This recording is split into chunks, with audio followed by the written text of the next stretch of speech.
Olá, bem-vindos.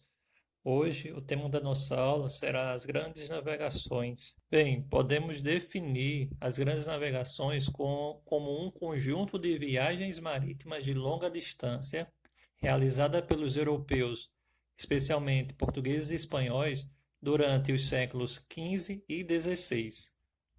De acordo com a divisão tradicional da história, as grandes navegações se encontram naquele período de transição, ou seja, de passagem da Idade Média para a Idade Moderna. Lembrando que essa divisão tradicional da história, ela é eurocêntrica, pois ela leva em consideração os acontecimentos a partir da história da Europa. Então, o que estava acontecendo, ou seja, qual era o contexto daquele momento de passagem da Idade Média para a Idade Moderna que está relacionado às grandes navegações? Então, fez parte desse contexto o absolutismo monárquico, que é aquele sistema político em que o rei detém grande concentração de poder em suas mãos, e também o mercantilismo, que é o sistema econômico do absolutismo, que possui como um dos seus principais princípios o metalismo, que é a crença segundo a qual quanto mais ouro e prata uma nação tivesse, possuísse, mais rica ela seria. O renascimento comercial e urbano também fez parte desse contexto e teve como consequência ou impactou a ascensão de uma nova classe social, que foi a burguesia, que, como nós vimos, é formada por comerciantes e banqueiros. Além disso, estava acontecendo também o enfraquecimento da nobreza e da Igreja Católica, que, como nós vimos, estava perdendo fiéis. Então, com o desenvolvimento do comércio, a Europa e as chamadas Índias, formada por China, Japão e Índia, estabeleceram um grande fluxo de comércio. No entanto, o comércio dos produtos que vinham das Índias era monopolizado por cidades da Península Itálica, onde hoje é a Itália. Então, essas cidades, elas compravam, os mercadores dessas cidades compravam tais produtos e os revendiam a preços muito altos em toda a Europa. Mas que produtos eram esses? Eram produtos como as especiarias, que naquele momento possuíam um alto valor. Era muito lucrativo esses produtos. As especiarias são aqueles produtos como canela, pimenta, o gengibre, que eram utilizados tanto como temperos para os alimentos, como também para a produção de perfumes e até como uso medicinal também, para algumas enfermidades, algumas doenças. Além disso, havia os produtos de luxo da China e do Japão, como a seda, como as pedras preciosas, além dos metais preciosos também que interessavam a esses comerciantes. Além dessa situação, desse monopólio do comércio desses produtos que ficavam muito caros para os outros países comprar de Gênova, Veneza, de outras cidades, porque elas que monopolizavam esse comércio ali no mar Mediterrâneo, aconteceu outro acontecimento que fez com que os países da Europa, os outros países da Europa, eles se lançassem ao mar, fizessem as grandes navegações, a expansão marítima. E o que foi isso que aconteceu? Então, em 1453, os turcos otomanos tomaram a cidade de Constantinopla e praticamente bloquearam o comércio pelo mar Mediterrâneo. Então, o Império Turco Otomano ele expandiu seu território e dominou a região do Mediterrâneo. E aí eles eram muçulmanos e eles bloquearam o comércio, eles monopolizaram o comércio.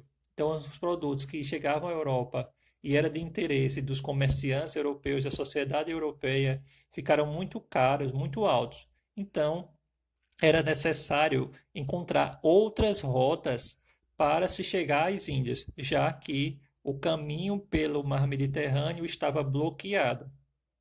Então, aí nós temos dois fatores que influenciaram as grandes navegações. Tanto a ideia da escassez de metais preciosos que havia na Europa, o comércio estava crescendo, mas não havia metais preciosos suficientes para dar conta desse crescimento. Fora isso, houve esse bloqueio do mar Mediterrâneo, esse monopólio do mar Mediterrâneo, que fez com que os europeus buscassem novas rotas marítimas para se chegar às Índias, né? Novas rotas comerciais. No entanto, essa ideia de navegar por mares desconhecidos para locais desconhecidos esbarrava em algumas questões. Primeiro, porque os europeus eles tinham conhecimento limitado do mundo. Eles conheciam apenas a Europa, parte da África e da Ásia. Fora isso, havia os perigos, tanto reais como imaginários.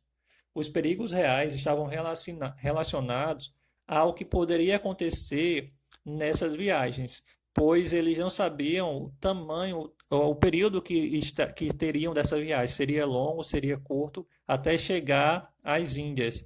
Então havia o perigo de reais, havia o perigo de fome, de doenças, ventos desfavoráveis que poderia fazer com que os navios encalhassem, os lugares desconhecidos e sede no interior dos navios, né? Dependendo do tamanho da viagem, do período da viagem, tudo isso de fato poderia acontecer.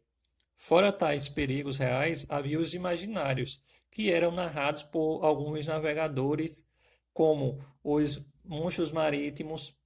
E havia também, naquele momento, havia a crença de que a Terra ela era achatada e, no caso, ela era plana, e os navios poderiam cair no abismo ao se afastar do litoral. Havia também a ideia, a crença de que na altura da linha do Equador os navios incendiariam. Tudo isso, esses perigos imaginários que nós estamos falando, também nós não estamos muito distante deles. Porque se a gente lembrar de como a gente pensa os seres que habitam fora da Terra, se eles habitam fora da Terra, se há vida fora da Terra, em toda a produção de literatura, dos livros, dos filmes, de séries que são produzidos, todos eles têm uma imaginação desse desconhecido, desse estranho que é para a gente, que a gente imagina de várias formas como será esses outros seres que habitam fora da Terra, né? Existem várias aí imaginações, né, de como eles são, várias construções fabulosas de como é esse desconhecido para a gente.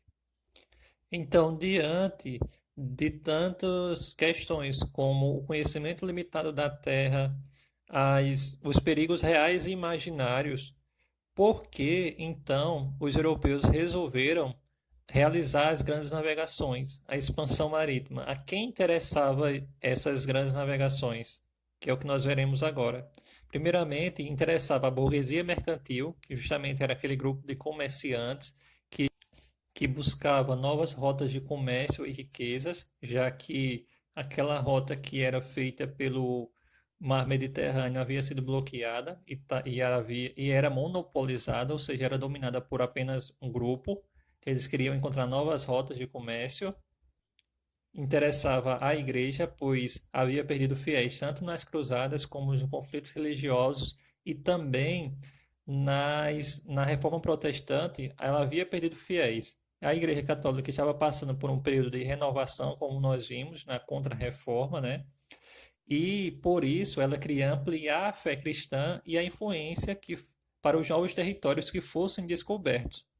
Os nobres eram outro grupo que possuía interesse nas grandes navegações, pois eles estavam desprovidos de terras e haviam enfraquecido após um longo período também de conflitos. Então eles buscavam regenerar sua condição social e encontrar meios de enriquecer. E aí também se aventuraram nas grandes navegações, em promover, em participar das grandes navegações.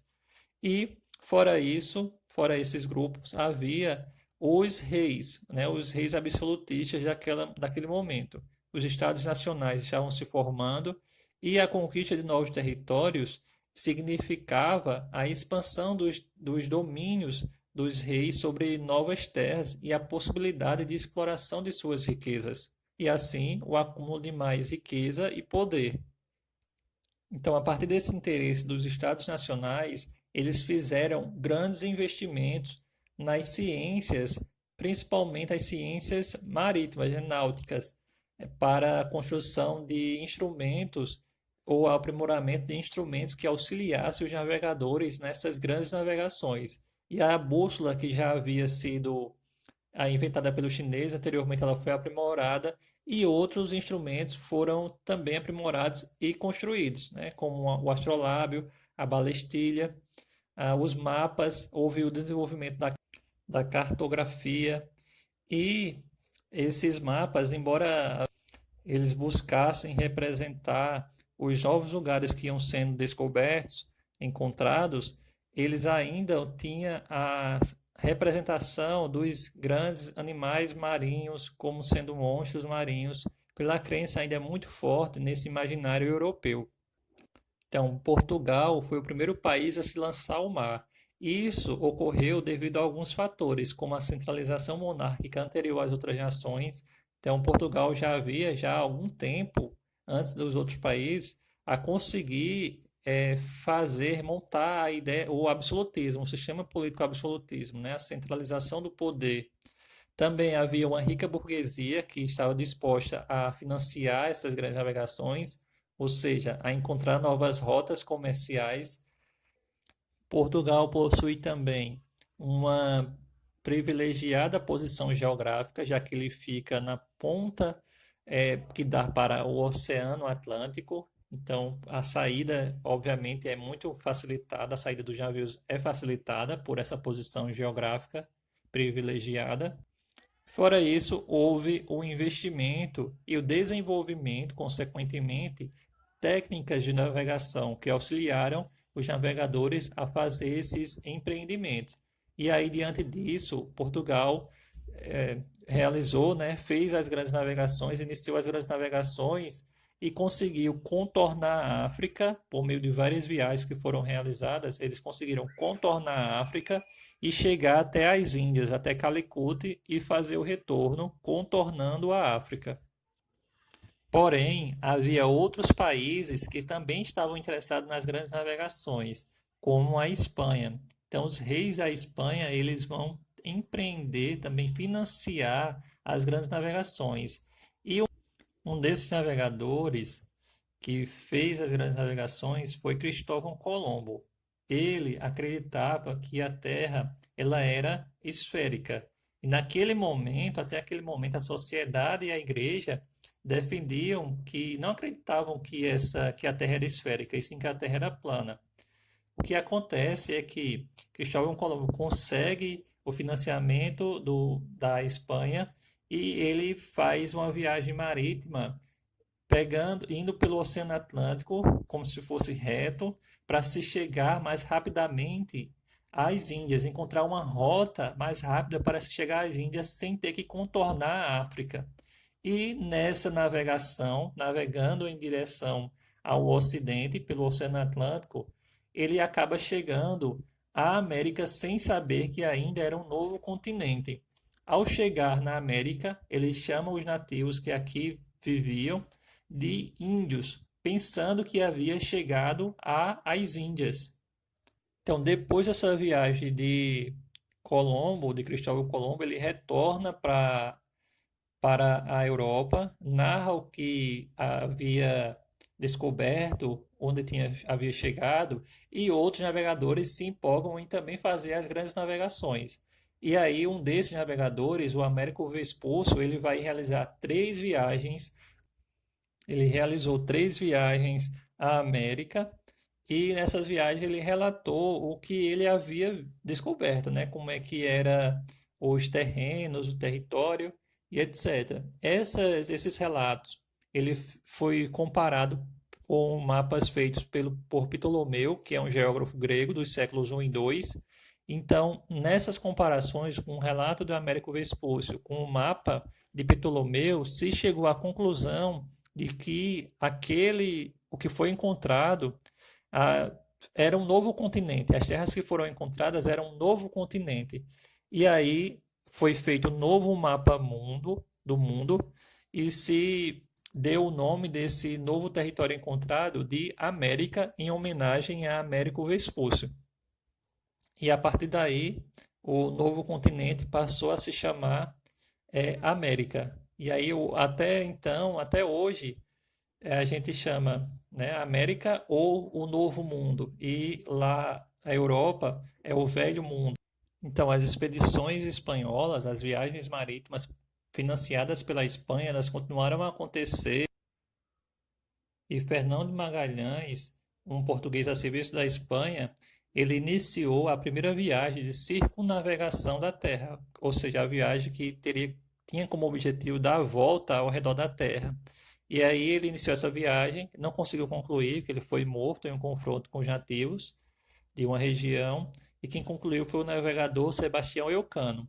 E aí se provou de forma prática, empírica, que de fato a Terra é esférica, né? Que a Terra é redonda e não plana, como alguns ainda hoje defendem, que há mais de 500 anos atrás que isso foi colocado à prova de que a Terra ela é esférica e não plana.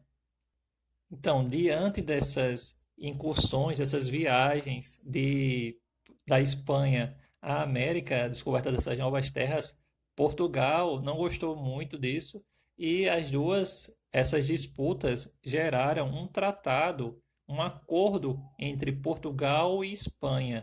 O nome desse tratado se chamou Tratado de Tordesilhas. E por meio desse tratado, Portugal e Espanha dividiram o mundo entre elas duas, entre essas duas nações, tanto as terras que foram encontradas, como as terras ainda por descobrir. Então tinha uma linha imaginária que dividia essas terras entre esses dois países. Obviamente, outras nações elas não vão aceitar essa divisão e vão tomar algumas áreas da América, como da América do Norte e também da Ásia. Além disso, também realizaram ações de pirataria contra embarcações e domínios, tanto portugueses como também espanhóis. Alguns piratas, os corsários, eles eram financiados, estavam a serviço de um governo ou de um monarca. Então realizava as ações de pirataria, de pilhagem, roubar as cargas dos navios portugueses e espanhóis. Bem, o Tratado de Tordesilhas foi feito em 1494. Quando em 1500, o rei de Portugal, sabendo das viagens que estavam sendo realizadas e animado com o lucro que essas viagens estavam dando, ele decidiu enviar uma outra expedição às Índias a fim de firmar o comércio português com o Oriente. Então, em 1500, lá em março de 1500, uma esquadra comandada pelo nobre Pedro Álvares Cabral partiu de Lisboa. E aí, eles tinham uma esquadra formada por 13 navios. Nesse navio havia várias pessoas, em torno de 1.500 pessoas, que haviam escrivãos, cartógrafos, padres, soldados e os navegadores. É, então, essa esquadra saiu lá de Lisboa e ela tinha o objetivo de chegar à Índia. Não se sabe se intencionalmente ou não, mas a rota ela foi desviada. Ao invés de contornar a África para ir até as Índias, ela foi desviada, intencionalmente ou não, mas o fato é que em 1500, em 22 de abril de 1500, os portugueses chegam aqui ao Brasil e como era a semana de Páscoa, eles deram o nome do local que avistaram, o Monte Pascoal. Assim realizam a primeira missa aqui no Brasil e começam, né, o processo de colonização. Então, nesse sentido, as terras da América ficaram uma parte com os portugueses e outra parte com os espanhóis. Então, diante dessa questão do encontro de um novo continente, há termos que podem e que demonstram como é a visão da pessoa que está narrando os fatos históricos. Então, quando nós usamos o termo para se referir à chegada dos europeus à América, se nós usamos o termo descobrimento, isso parte de uma perspectiva europeia, ou seja, de uma visão da Europa, como se aqui não houvesse nenhum nativo, nenhuma nação desenvolvida. Fato que não é verdade, pois havia nações desenvolvidas aqui na América. Outra ideia é de conquista, que aí também é uma visão europeia como se fosse uma visão heróica dos aventureiros, dos navegadores que aqui chegaram na América. Uma outra ideia que pode ser utilizado outro termo que é utilizado às vezes é a ideia de invasão, que aí é do ponto de vista dos nativos, como se os portugueses e os europeus eles fossem intrusos que tivessem invadido o território dos nativos daqui da América. Fato é que houve um genocídio mesmo, a morte em massa dos indígenas, dos nativos que aqui viviam, por diversos fatores, mas esse termo ele pode gerar ideias de conflito, de revanche, né? A gente busca a justiça social e a paz dos povos. Então, a ideia de se usar um termo a gente precisa pensar, utilizar cada termo.